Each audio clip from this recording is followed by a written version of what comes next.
Bonjour, j'espère que vous allez bien. Aujourd'hui, j'aimerais vous présenter 3 jeux dans la collection Soul Shadow. On a Marlowe, Layla et Django. Je vais commencer par le moins parce que je viens de les recevoir. J'étais tellement contente et tellement impatiente de les recevoir que lorsque je les ai ouverts, j'ai remarqué immédiatement que les cartes étaient moins épaisses que la première collection. J'ai dans la même collection ceci et je m'attendais à la même excellence. Et ce n'est pas tout à fait le cas. Voilà, on le voit à l'œil nu. Hop, je vais les mettre quand même au même niveau. Ensuite, au niveau du toucher, forcément ça change aussi. Ici, donc, les cartes sont lisses, plus épaisses donc. Ici, on a un toucher un peu plus cartonné, donc les cartes sont plus fines, on le voit, on le sent. Elles sont un peu plus rugueuses, je dirais. Voilà, ça c'est le moins.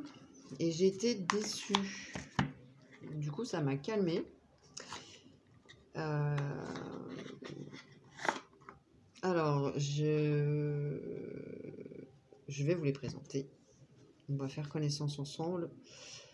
On a une présentation, des mots-clés.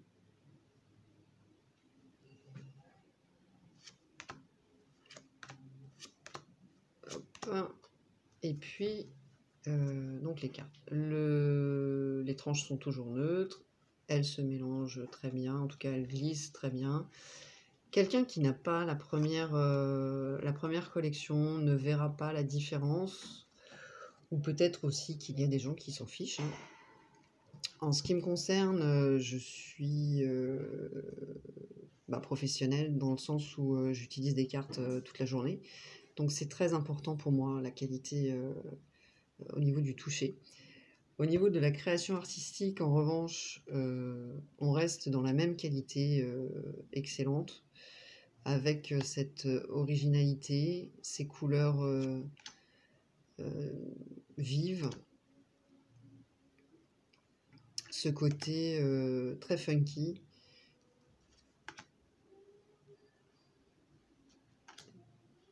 Beaucoup de dynamisme, on est dans un style très contemporain et des couleurs vives, joyeuses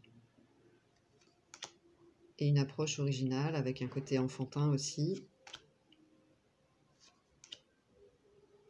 Donc Marlowe, lui, il s'occupe de la vie sentimentale.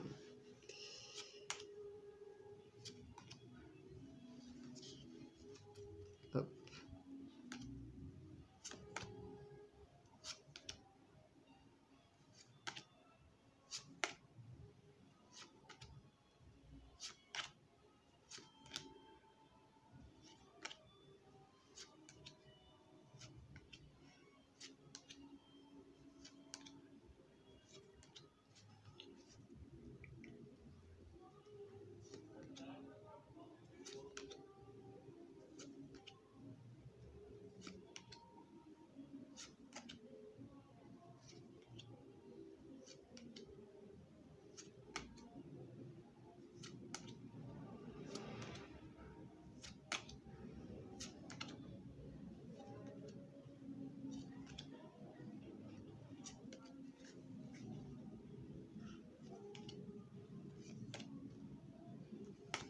Voilà, donc il y a 50 cartes dans cet oracle, donc les mots-clés. Voilà pour Marlowe. On va passer à Layla, qui elle s'occupe de l'aspect astrologique. Donc la qualité est la même que Marlowe. Les tranches sont neutres. Voici le dos. Alors le dos de Marlowe, je ne sais plus si je vous l'ai montré. Le voici.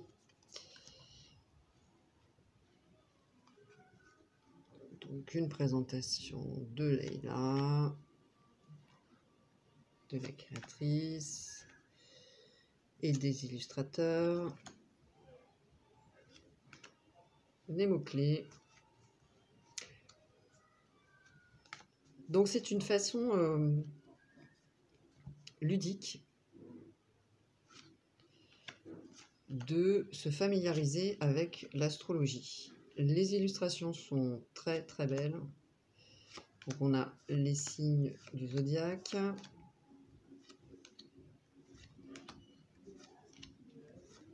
Ensuite les planètes.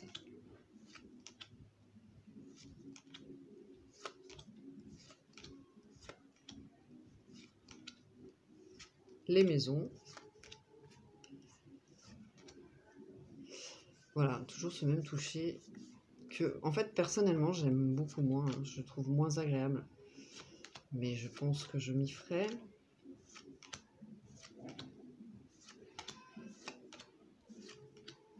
Ensuite, les éléments. Les saisons.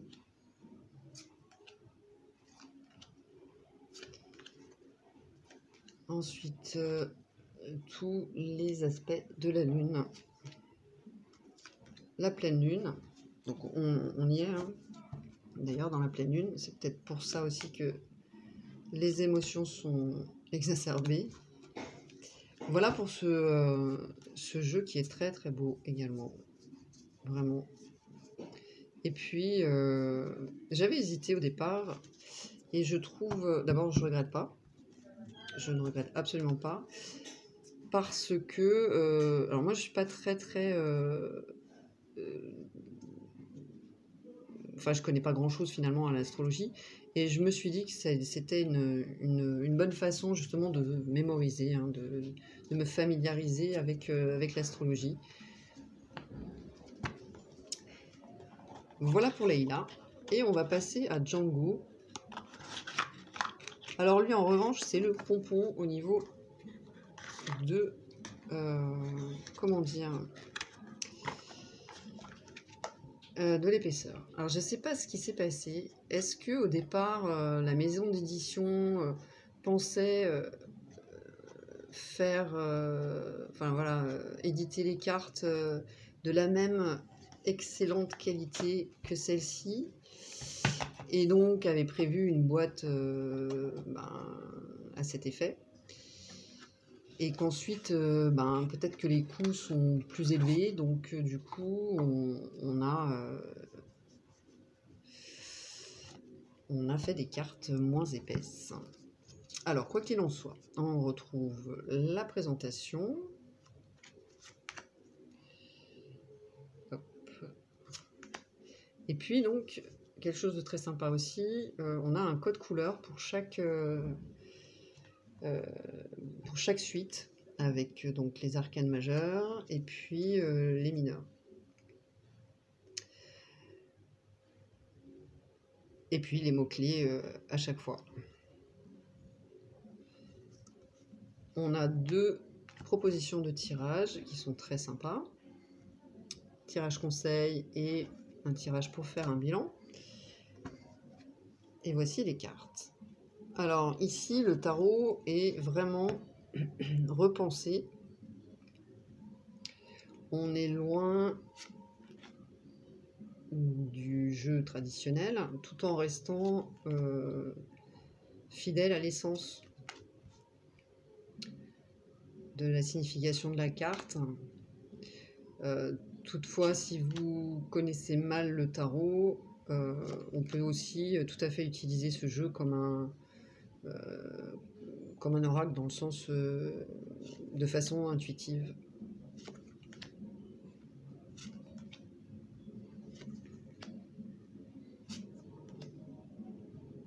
Et puis, si on connaît bien le tarot, c'est une approche originale, complètement décalée, et qui nous permet justement de nous ouvrir à une autre signification, en tout cas d'élargir pardon, d'élargir l'interprétation. Et puis ces illustrations qui sont toujours très chouettes. que j'aime beaucoup. Alors, les codes couleurs, voilà.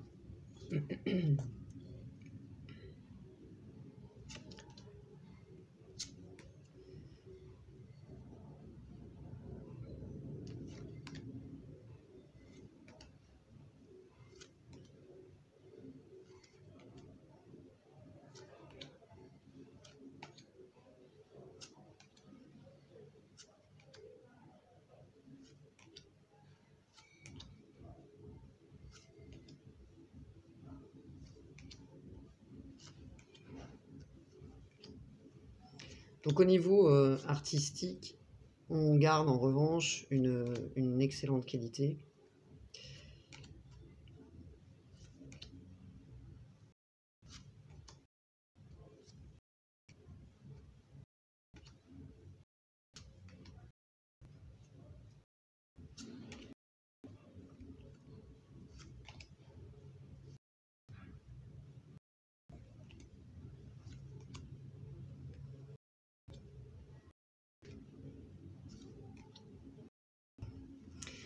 Beaucoup d'humour aussi.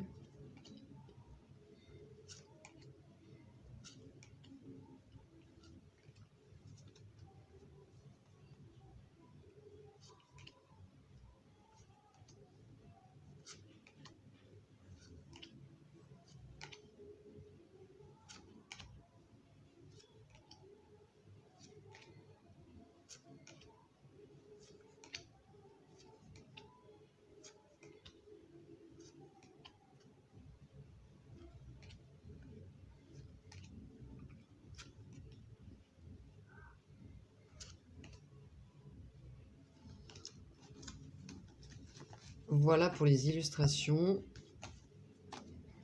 qui sont très très chouettes. À le dos. Toujours aussi coloré, aussi fun. Pour résumer, c'est une très très belle collection qui apporte beaucoup de fraîcheur dans la pratique, en tout cas pour la première collection, qui est efficace, c'est-à-dire qui répond très bien. En tout cas, les jeux répondaient très bien. Ceux-ci, je ne les ai pas encore utilisés puisque je viens de les recevoir. Donc je ne peux pas vous dire, je ne me suis pas encore familiarisée avec eux. Donc pour résumer, mis à part les cartes qui sont moins épaisses, mais qui gardent malgré tout une qualité correcte, ça reste des jeux, enfin ce sont des jeux très agréables, avec beaucoup de peps, beaucoup d'aspects joyeux, originaux, des couleurs qui mettent en joie. Et je pense que ce sont des jeux qui répondront très bien à voir dans le temps. Voilà pour cette présentation de cette jolie collection. N'hésitez pas à me donner vos avis en commentaire sur ces jeux si vous le souhaitez. Donc l'avis que je vous donne n'engage que moi. Je suis malgré tout très contente de les avoir et je vais de ce pas faire connaissance avec eux. Je vous remercie, n'hésitez pas à me donner vos avis sur ces jeux si vous le souhaitez. Je vous dis à très bientôt et je vous fais un bisou. Ciao ciao.